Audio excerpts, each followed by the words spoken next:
Este programa tem apoio cultural da CNM, Confederação Nacional dos Metalúrgicos.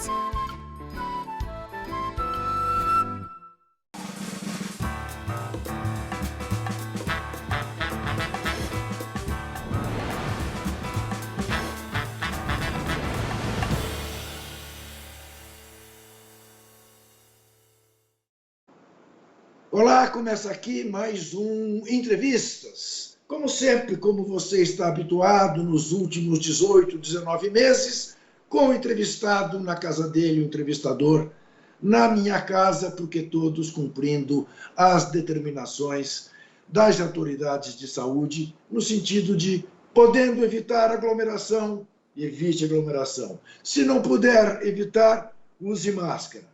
Nós, evitando aglomeração, estamos sem máscara. E hoje, mais uma noite muito especial no Entrevistas, porque eu vou conversar com o professor, com o intelectual, com o ex-ministro da Educação, com o ex-prefeito de São Paulo, com o candidato à presidência da República em 2018, que teve 45% dos votos no país e que, nesse momento, é pré-candidato ao governo de São Paulo.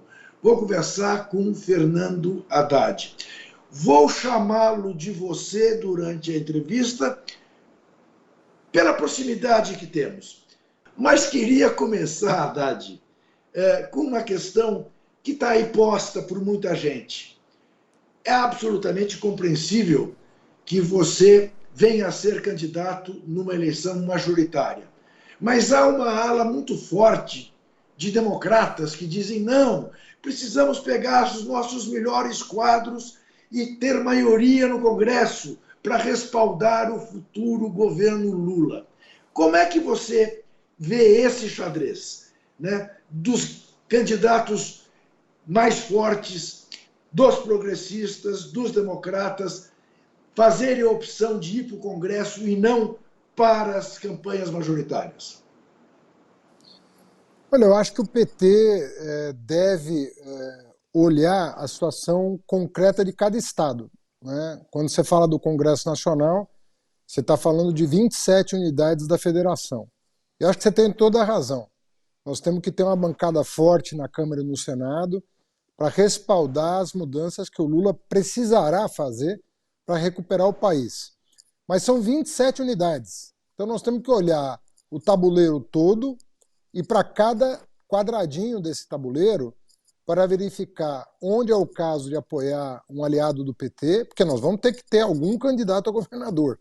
Então nós vamos olhar para Pernambuco, para Minas Gerais, para Rio de Janeiro, para Rio Grande do Sul, para São Paulo, para Minas. Vamos olhar onde o PT tem condições de ter um candidato competitivo e, na minha opinião, onde nós pudermos apoiar um candidato mais competitivo, porventura mais competitivo, ou que, mesmo não sendo de largada muito competitivo, aglutine forças no Estado, eu acho que são duas condições que precisam ser observadas, caso a caso. Então, eu acho que são duas condições para uma pessoa se candidatar a cargo majoritário, e são essas. Eu acho que o PT está muito consciente disso, Juca. O PT vai lançar, eu acho que vai lançar candidato a governador em alguns estados que são chave para a estratégia nacional e deve apoiar candidatos de outros partidos em outros estados. Haddad, nós estamos num estado há 28 anos governado pelos tucanos e, na verdade, há 40 anos, porque vem desde Franco Montoro, em 82, né? E que acabou no PSDB, quer dizer, uma continuidade. É verdade que Franco Montoro, como Mário Covas, digamos, foram exceções, né, no que a gente possa considerar de governos arejados e tudo mais. Como enfrentar essa situação? Não existe na história do Brasil um exemplo de não alternância de poder, como no caso de São Paulo. Como fazer? Olha, Juca, eu acho que o Estado está maduro para isso. Eu tenho dado entrevistas no interior, eu fiquei encarregado pela Fundação Perseu Abramo de começar a elaborar uma minuta de plano de governo, um plano de desenvolvimento para o Estado. E eu tenho, enfim, eu tenho dialogado com muitas lideranças, né, de várias regiões do Estado, que, como você sabe, concentra aí mais do que um terço do PIB nacional. Então, é um Estado muito importante, inclusive para o projeto nacional. São Paulo tem que ajudar a liderar o processo de recuperação do país. Eu acho que nunca as condições foram tão maduras para uma alternância. Desde que, a gente faça um bom plano de governo.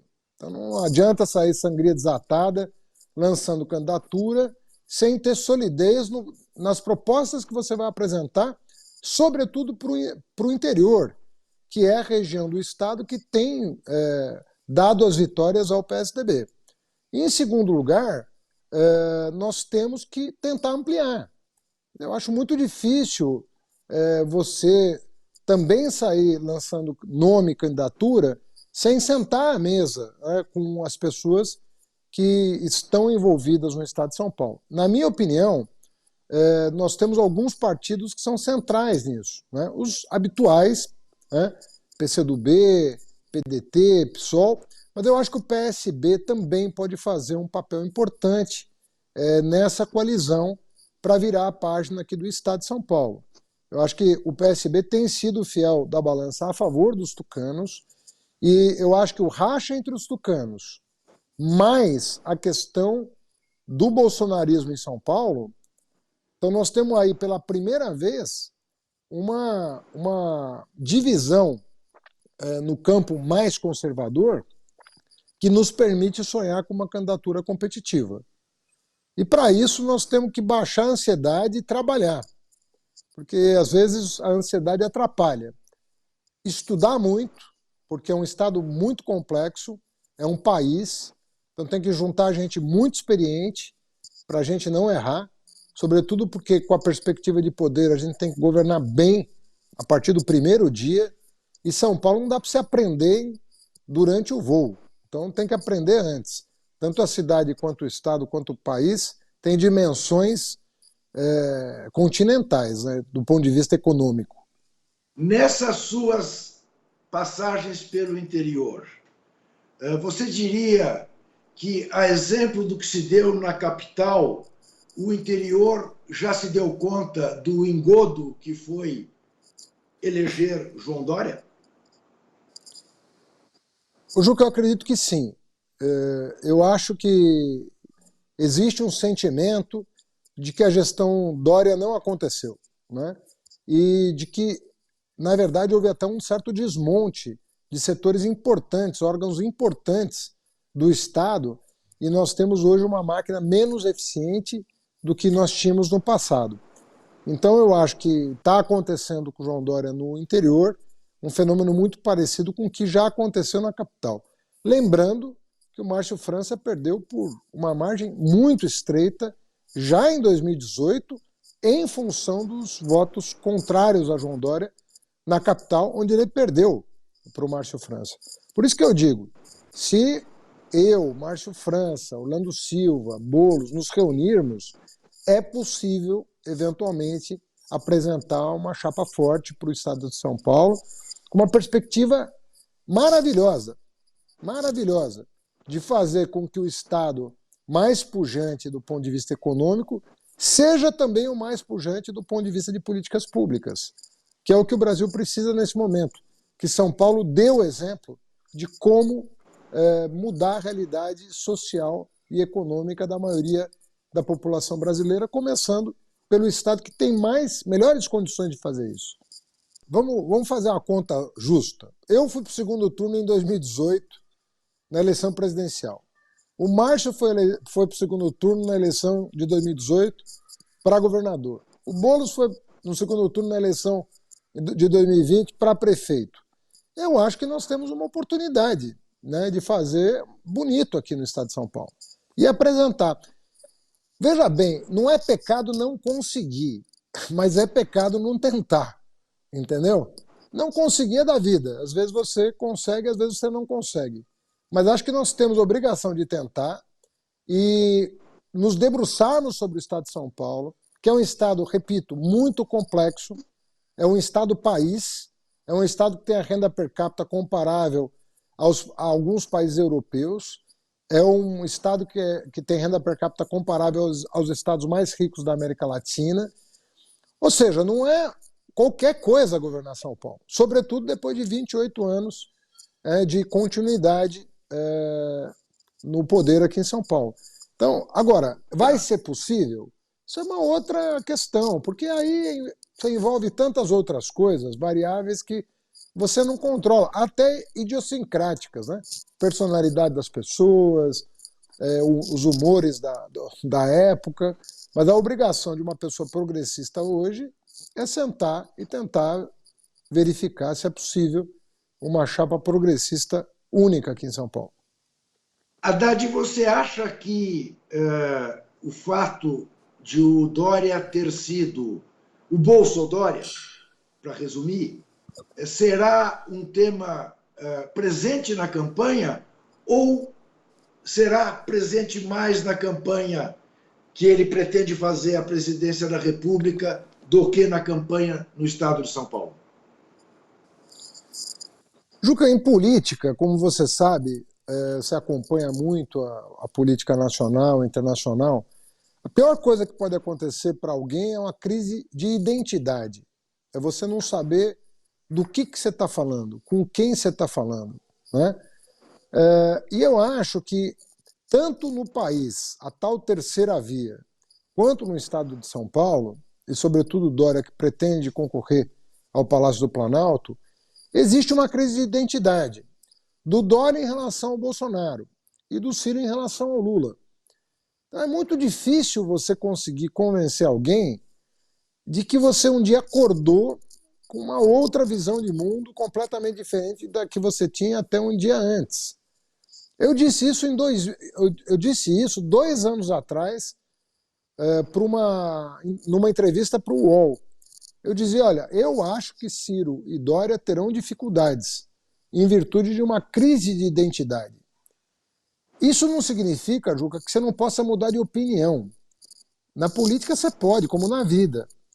Agora, se você não presta contas dessa mudança de opinião, se o que você disse ontem não está valendo hoje, qual é a confiança que o eleitor vai ter de que amanhã você vai estar dizendo a mesma coisa que você está dizendo agora?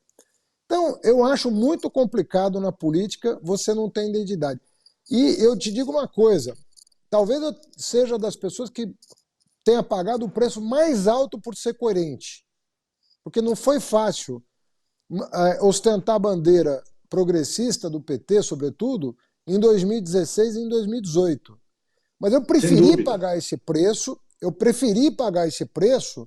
do que daqui a 10 anos olhar para trás e dizer, pô, na verdade você foi um covarde e você não mudou de ideia a respeito, você traiu a sua consciência para ficar numa situação mais confortável. E isso eu não ia fazer com a minha vida, Juca. Você fez muito bem. Aliás, nesse aspecto, você sabe que me lembrava muito coisas que eu ouvia, curiosamente, Haddad, do Mário Covas. O Covas um dia me disse, eu perco a eleição, mas eu não mudo de rumo. Eu sou o que eu sou. E se as pessoas não querem saber de eu ser o que eu sou, que não votem em mim. Eu acho que é muito por aí mesmo. Essa coerência há que se manter. Agora, eu queria que você respondesse, porque como você é um especialista na área de educação, foi ministro bem-sucedido da educação no Brasil, que você respondesse à professora Bebel, deputada estadual do PT de São Paulo. Nós estamos num clima, né, em que a escola pública ela está desolada, as notas dos alunos para baixo, os alunos têm deixado a escola. Enfim, nós vamos ter que ter uma estratégia central, primeiro para trazer os alunos para as escolas públicas e, ao mesmo tempo, estimular os profissionais da educação para que estes possam, né, querer também trabalhar nas escolas públicas face à total inoperância do atual governador. Eu pergunto qual seria a política, né, educacional, em termos mais gerais, né, e também política salarial para os profissionais da educação da rede pública estadual, posto que estes ganham abaixo do piso salarial nacional. E uma última pergunta: é possível instituir no Estado de São Paulo regime de colaboração com compromisso de estados e municípios para que ambos possam garantir educação pública de qualidade para todos os estudantes? Bom, Juca, começando pelo final da pergunta, é óbvio que é possível instituir o regime de colaboração e nós demos uma demonstração disso o tempo todo que eu estive no Ministério da Educação. Você não ouviu de um prefeito ou de um governador, seja da situação, seja da oposição, que ele tenha sido preterido, discriminado, positivamente ou negativamente, no acesso às políticas públicas do Ministério. E eu estou falando de 40 programas, desde caminho da escola, que trocou a frota de ônibus, até universidades federais instaladas nos maiores municípios do país, institutos federais instalados nos municípios médios do país, creches e assim por diante. Então era um enxoval completo e nós não discriminamos. A lei vai ter que ser cumprida em São Paulo sobre o piso. Aliás, porque a lei é nossa, então não tem nem como descumprir. Eu era ministro da Educação quando foi criado o Piso Nacional do Magistério e eu não sei em que condições o atual governo vai entregar as finanças, mas eu posso te assegurar que, assim como eu fiz quando fui prefeito, eu coloquei, em 4 anos de mandato, eu coloquei a educação nos trilhos aqui em São Paulo, né? E eu acho que é perfeitamente possível colocar a educação nos trilhos no Estado também, inclusive com a parceria já anunciada em relação aos prefeitos. Sobre os estudantes, que é a parte mais interessada na educação, a gente nunca pode deixar de pensar que o estudante é o nosso foco principal. Ele é o cidadão que está ali exercendo um direito. E nós precisamos compreender que ele precisa passar por um processo longo de recuperação. Não haverá alternativa. A pandemia, Juca, seria um desafio em qualquer circunstância, mas com os governos incompetentes que nós temos nos 3 níveis, é muito difícil que a gente não tenha aí que lançar um plano plurianual de recuperação do déficit escolar, que será uma decorrência óbvia do desastre anunciado que aconteceu na pandemia. Não há a menor dúvida sobre isso. Eu tenho 2 netas, Haddad, em escolas de primeiríssimo nível particulares, e é tão claro o déficit que não haverá como fugir disso. Nós vamos fazer um brevíssimo intervalo e voltamos em seguida.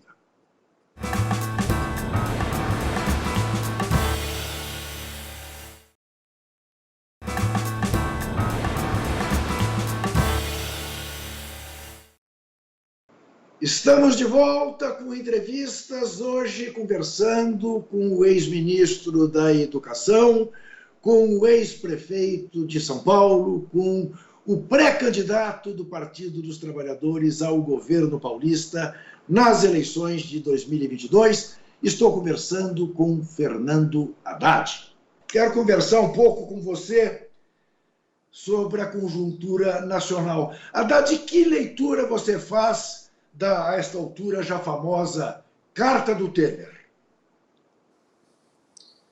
Olha, na verdade, o que a gente tem que entender é que as pessoas que estão publicamente dizendo que o país está muito mal governado são as pessoas que, nos bastidores ou não, estão dando sustentação para esse governo, né? Então nós temos que ter a compreensão de que a gente vê um barulho danado nos meios de comunicação, né, sobretudo a grande mídia, né, as famílias que detêm os grandes veículos de comunicação do país. Você vê todo dia alguém falar em impeachment, em afastamento, em cassação de chapa, tudo que em terceira via, tudo que você pode imaginar, estão falando. Mas vai no Congresso ver as votações que estão acontecendo, tanto na Câmara quanto no Senado. Vai ver o posicionamento de cada parlamentar, de acordo com o seu partido político, em relação à possibilidade de abertura de um processo de impeachment.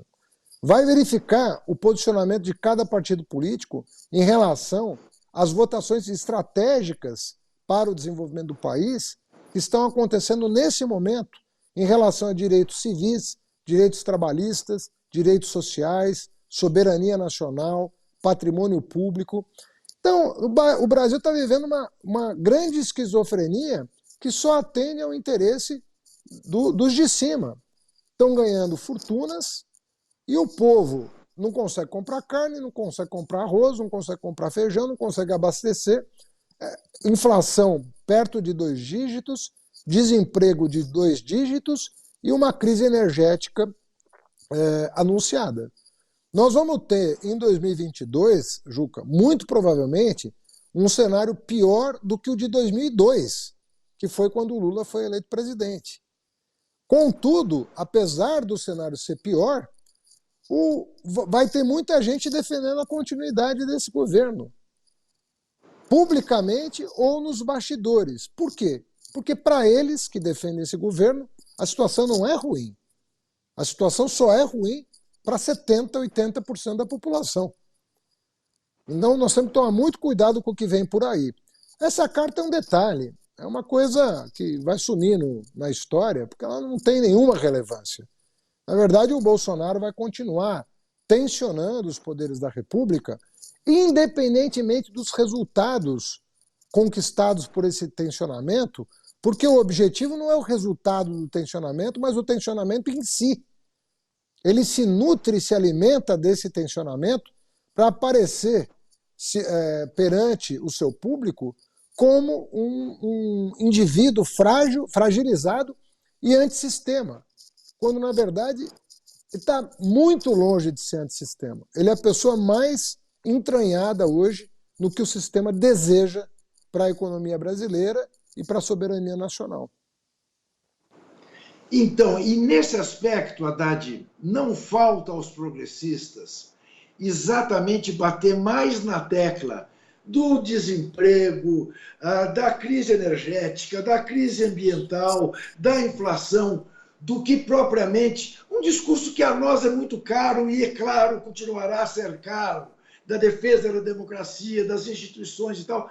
Mas eu fico pensando, você sabe, eu moro num bairro privilegiado em São Paulo, eu moro em Higienópolis. Eu saio para caminhar, que é a única coisa que eu faço em tempos de pandemia, devidamente mascarado, e encontro em cada esquina 2 cidadãos deitados na calçada, na porta do supermercado Pão de Açúcar, pedindo alguma coisa, um biscoito, o que seja.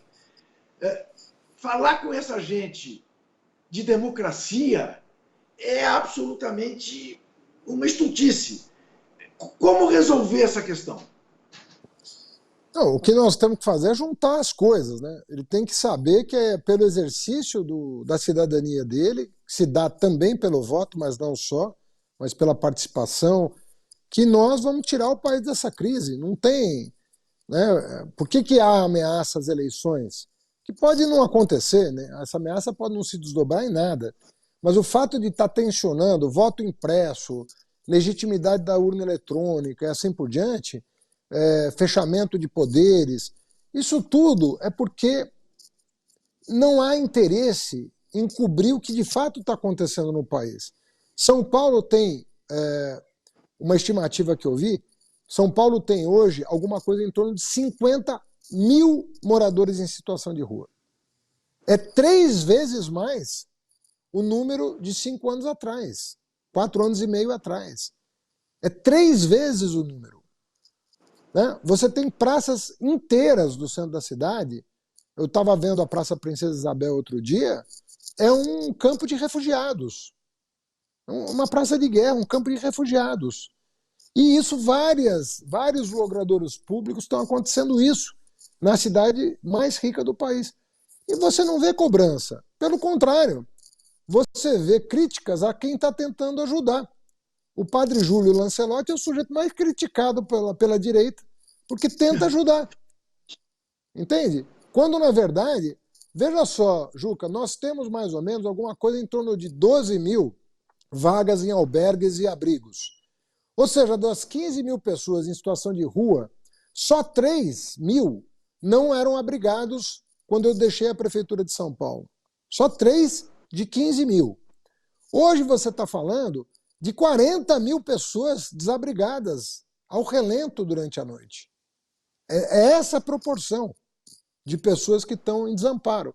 Você não vê ninguém falar, não há nem cobertura sobre jornalística sobre o que está acontecendo em São Paulo.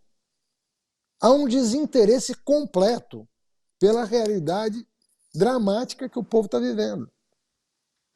A Casa Grande nunca se interessou com o que acontecia na senzala, a não ser botar a senzala para trabalhar. Mudando um pouco de pato a ganso. O Arthur Lira é o Eduardo Cunha com sinal trocado? Explico a quem nos vê. Eduardo Cunha tudo fez para impedir que Dilma Rousseff governasse. Arthur Lira tudo faz para permitir que Bolsonaro governe? Bom, na verdade, olha, eu vi de mais de uma fonte, Juca, que o Eduardo Cunha só botou o impeachment da Dilma para votar, não porque ele achasse que a Dilma tinha cometido qualquer crime de responsabilidade, porque quem é ele para acusar alguém do que quer que seja, né?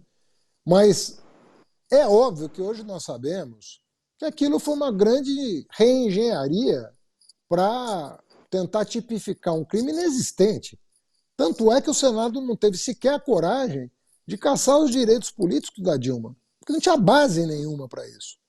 Então, o que estava em jogo ali era a posição do PT no Conselho de Ética. E como o PT não cedeu aos caprichos do Eduardo Cunha, até porque tentou eleger um presidente da Câmara diferente dele, pelas razões sobejamente conhecidas, aquilo foi um capricho dele. Foi já que não vão me blindar na comissão de ética, eu vou botar para votar. E colocou no pior momento do governo Dilma. Né? Escolheu a dedo o momento de colocar para votar. Ao mesmo tempo, não era só o impeachment que estava em votação, era sabotagem ao governo Dilma, porque as pessoas esquecem que o impeachment ele foi ganhando corpo à medida que as pautas-bomba iam sendo aprovadas pela Câmara.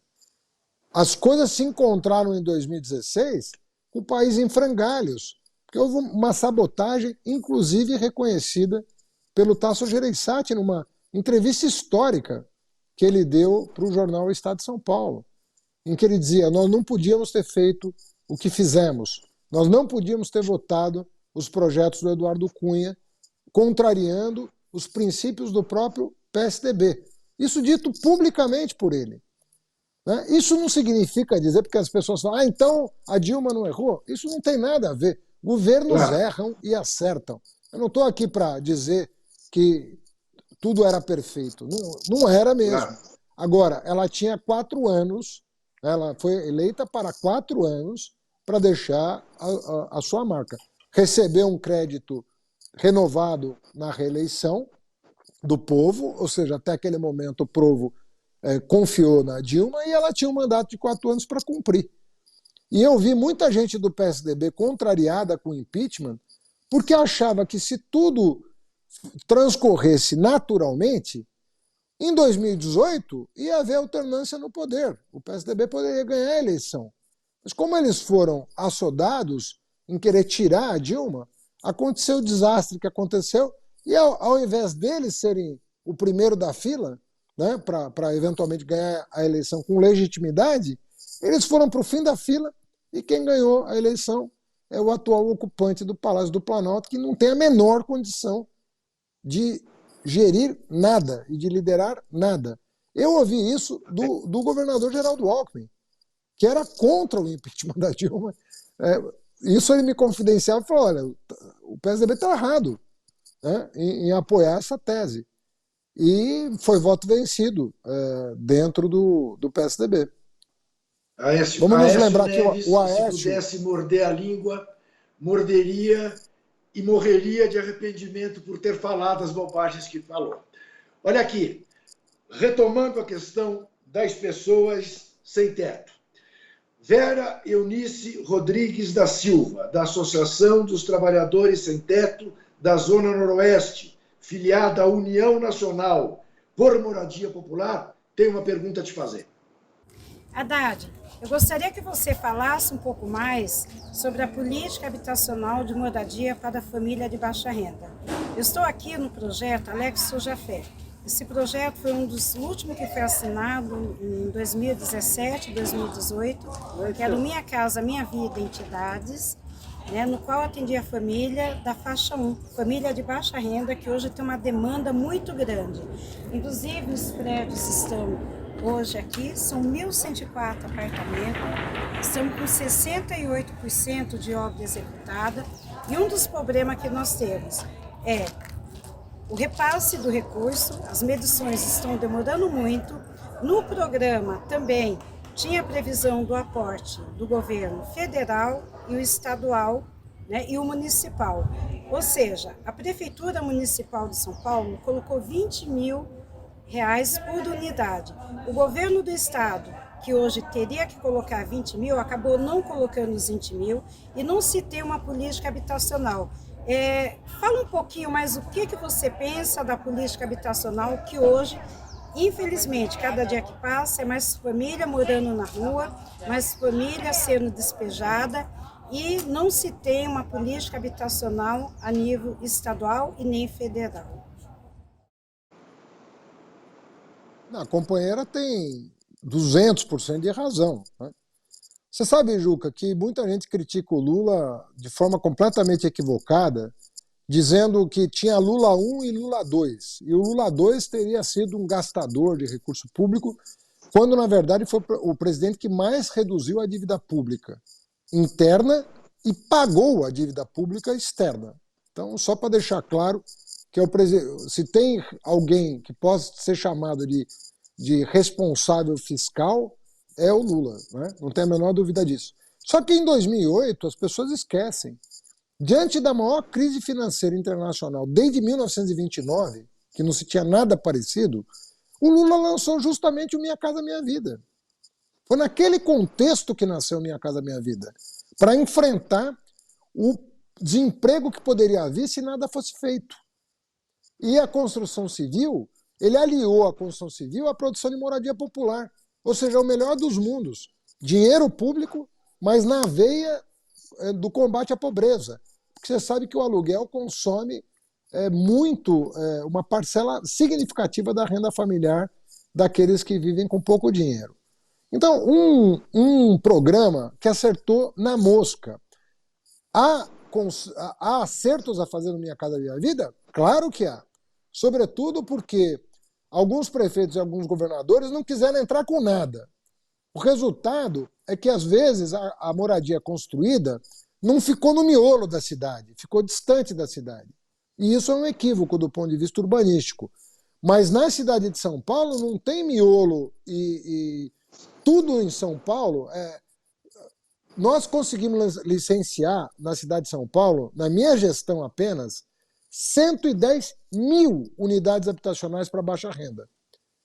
Quem que ficou descoberto? Justamente a faixa 1, porque a faixa 1 dependia de aporte do governo federal, que era da ordem de R$90 mil. E a cidade e o estado entravam só com 20 mil cada um, mas entravam. Isso acabou no governo Temer. O governo Temer diminuiu Minha Casa Minha Vida e o Bolsonaro sepultou Minha Casa Minha Vida. Então hoje você não tem nem lembrança do que era um programa que deve ter produzido entre 3 e 4 milhões de moradias no Brasil. Nós estamos falando de 15 a 20 milhões de brasileiros que foram atendidos por um programa que durou um período muito pequeno. Ou seja, 10% da população brasileira deve ter sido atendida pelo programa Minha Casa Minha Vida num espaço curtíssimo de tempo. Haddad, eu não posso conversar com você sem tocar em duas pessoas, em você e no Lula.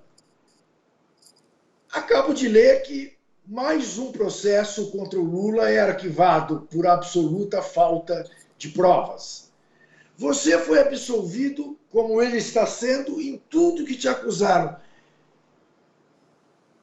existe proporção entre o que se publicou quando se deu a acusação e o que se publicou quando se deu o arquivamento ou a absolvição? Juca, eu vou te responder com um exemplo, né? Você sabe que quando entraram com aquelas 3 ações judiciais contra mim, faltando 30 dias para a eleição, uma criminal, uma civil e uma eleitoral. Entraram com 3, com fundamento na mesma delação que já tinha sido desmentida pelos fatos. Porque o empreiteiro alegou que tinha sido beneficiado pela prefeitura e eu mostrei com documentos que a obra mais importante dele na cidade de São Paulo tinha sido cancelada pela minha administração com 42 dias de governo. 42 dias de governo. Ele teve a sua principal obra cancelada na cidade de São Paulo. Então, era evidente que era uma farsa. Mas está bem, é do jogo, entrou com a ação. A eleitoral, a criminal eu ganhei de 5-0 no STJ. A civil eu ganhei de 3-0 no TJ, não houve recurso. A eleitoral eu ganhei de 6-0 no TRE, não houve recurso. Todas transitaram em julgado. O que significa dizer que eu tive 14 votos a 0 nas 3 ações. Um jornal de grande circulação aqui de São Paulo, que tinha dado na capa, 30 dias antes da eleição de 2018, que eu havia me tornado réu, simplesmente não deu uma nota. Uma nota. Aí, aquilo me indignou tanto, Juca, que eu liguei para o editor e falei, olha, eu quero te fazer uma pergunta. Eu não liguei para reclamar, eu sou um professor de ciência política, respeito a liberdade de imprensa, mas eu queria te fazer uma pergunta. Se era relevante o fato de eu ter me tornado réu, faltando 30 dias para a eleição de 2018, vocês deram de manchete que eu me tornei réu, na primeira capa do jornal, na capa do jornal, o que desfavoreceu a minha candidatura, que estava crescendo e que podia ganhar as eleições. Por que agora essa mesma informação não é relevante para o leitor do seu jornal? Isso que eu gostaria de saber. Por que era relevante e não é mais, se a minha honra é exatamente a mesma? A minha dignidade é exatamente a mesma. Por que para o jornal não é a mesma? E 2 dias depois da sentença, ele deu meia página de jornal, porque reconheceu que tinha sido uma falha do jornal. Mas se eu não ligasse, o leitor desse jornal, até hoje, não ia ficar sabendo o que aconteceu com o processo de 2018, que pode ter levado esse leitor a votar no Bolsonaro. Por que não? Há Você momentos, vê na capa do jornal que você prefeito assina. Fernando Haddad, há momentos em que eu sinto vergonha de ser jornalista. Nós vamos fazer mais um rápido intervalo, voltaremos em seguida.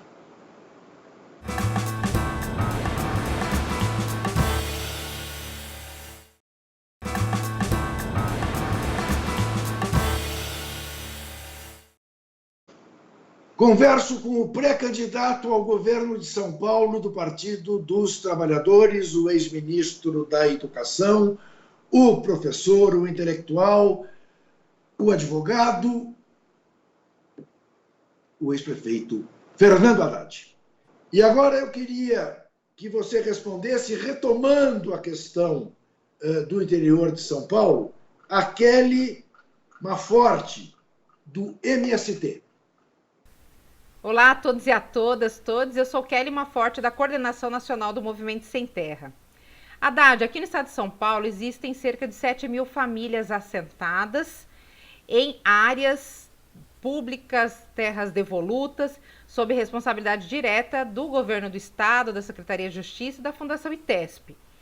Isso foi possível através da luta direta das ocupações de terra dos trabalhadores e trabalhadoras sem terra, e também por conta de uma lei elaborada ainda em 1985, na qual destina parte das terras públicas devolutas para assentamentos.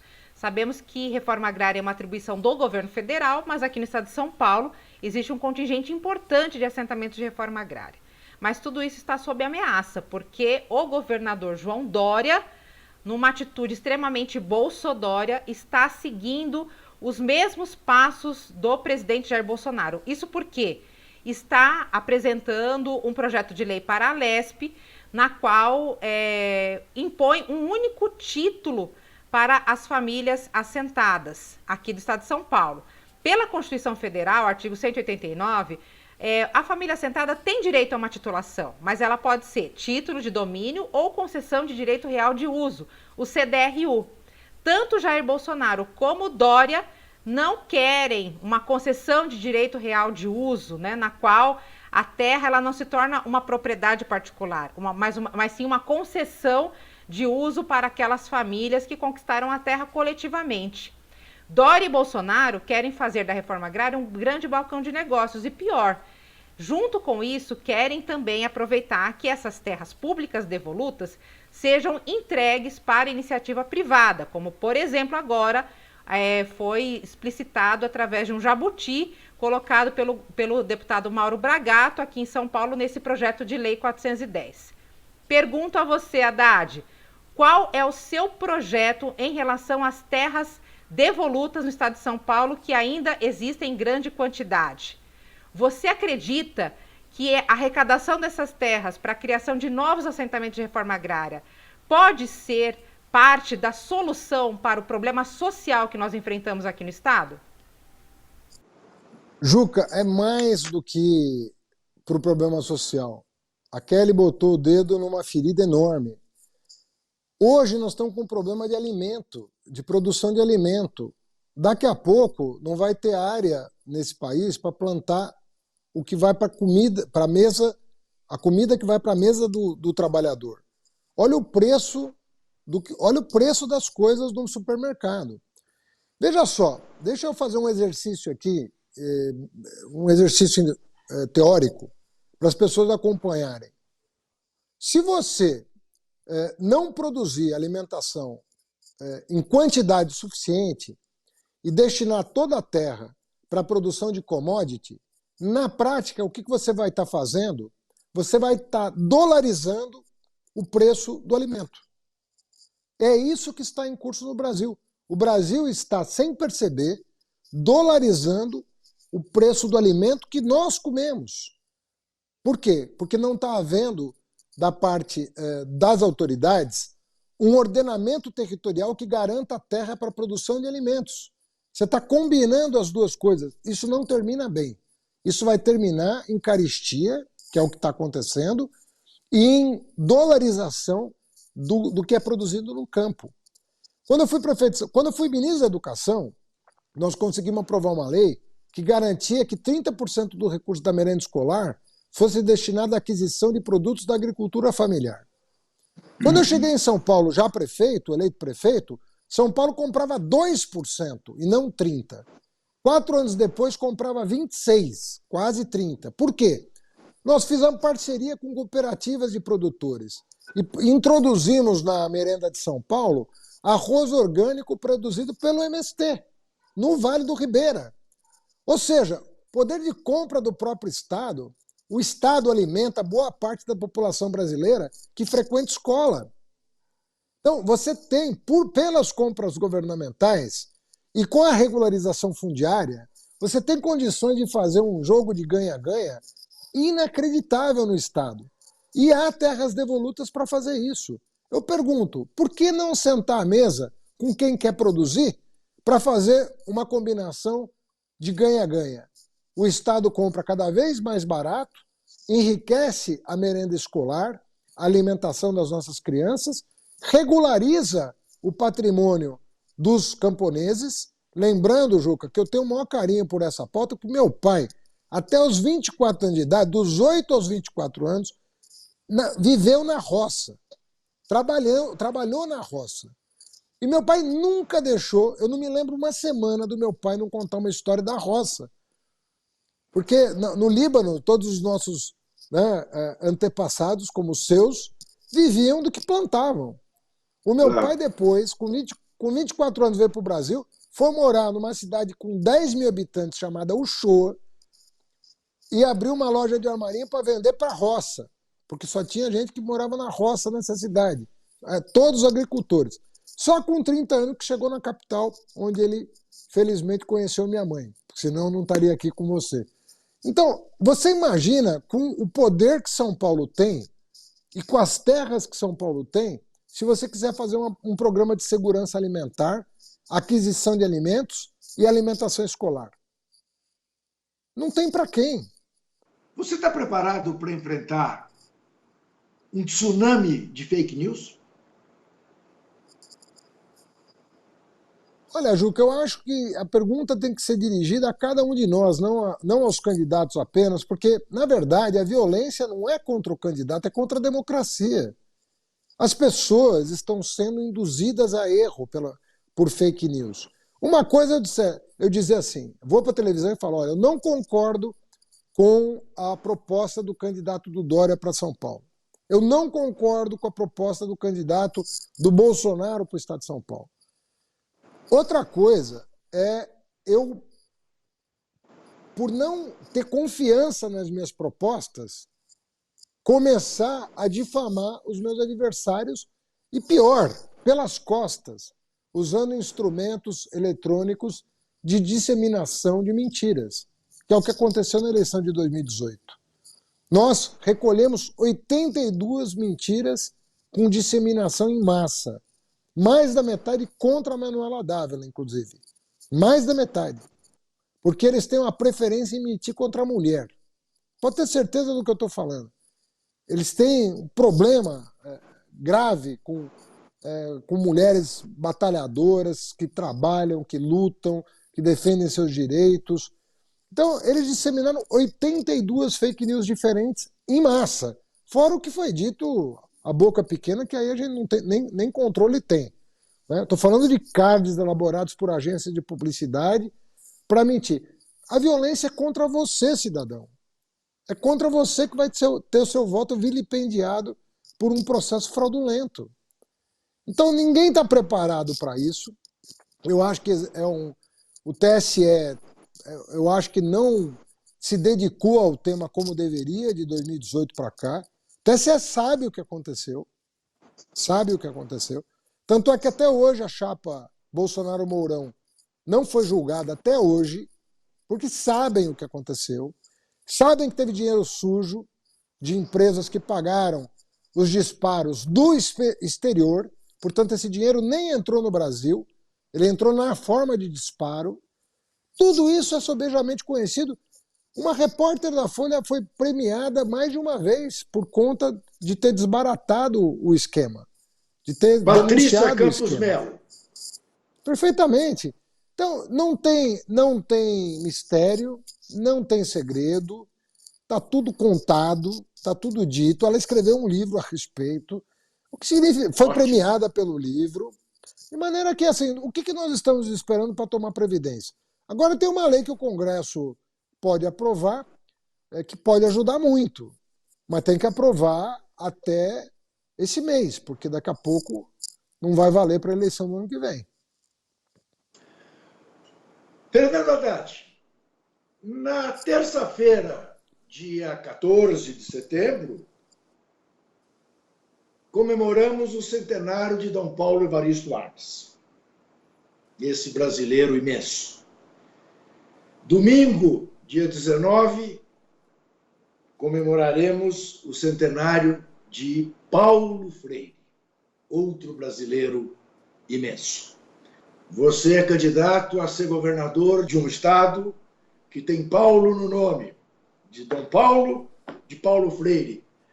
Como a gente termina este entrevistas dando esperança para o nosso povo? De termos um Brasil próximo do que sonhou Dom Paulo, próximo do que quis Paulo Freire. E eu vou te contar uma curiosidade, Juca. O Dom Paulo teve um embate muito grande sobre educação nos anos 50, com Anísio Teixeira, inclusive, adotando uma postura extremamente conservadora à época. E o Dom Paulo foi um ser humano capaz de se transformar numa das figuras mais proeminentes da redemocratização e da busca de justiça social no Brasil. Por isso que eu digo, você pode mudar para melhor, sempre há tempo de você mudar para melhor. E Dom Paulo Evaristo Arns terminou a vida dele consagrado como uma das pessoas que mais inspiram o autoaperfeiçoamento, o aprendizado constante, a ponto de hoje ele ser uma figura paradigmática no nosso país. E o Paulo Freire, as pessoas talvez não se deem conta de que o Paulo Freire é o Pelé da universidade brasileira. Ele é o brasileiro mais citado, mais celebrado nas universidades de educação do mundo inteiro, sem exceção. E quanto mais desenvolvido o país, mais prestígio o Paulo Freire tem nas suas universidades.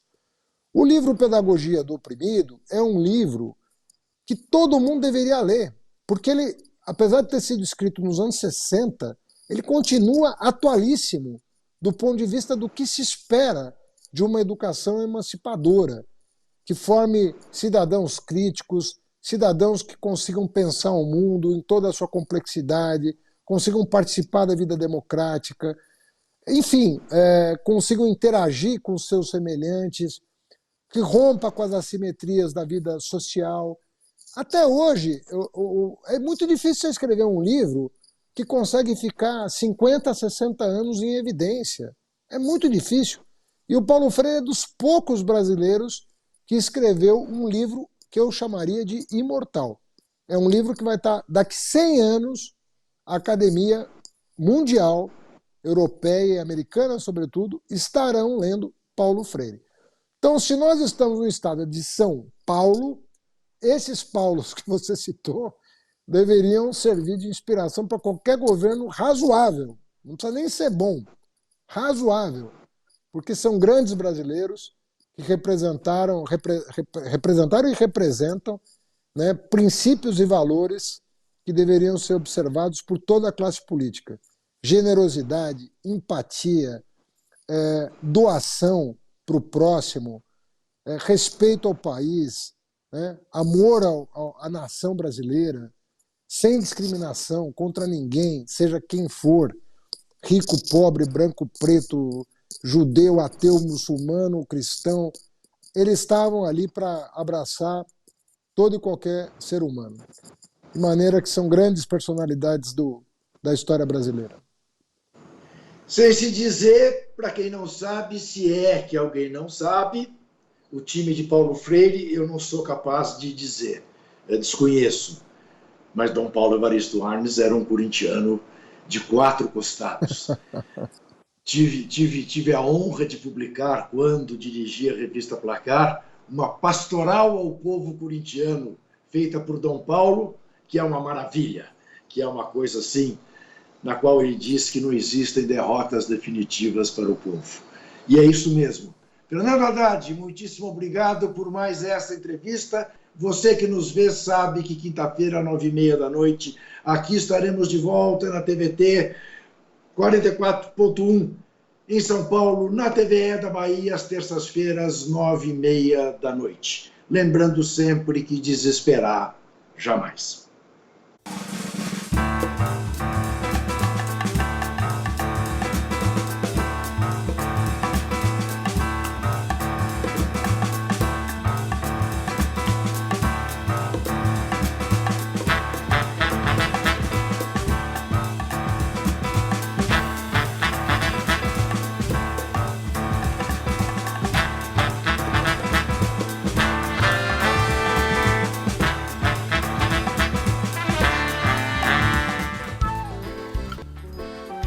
Este programa tem apoio cultural da CNM, Confederação Nacional dos Metalúrgicos.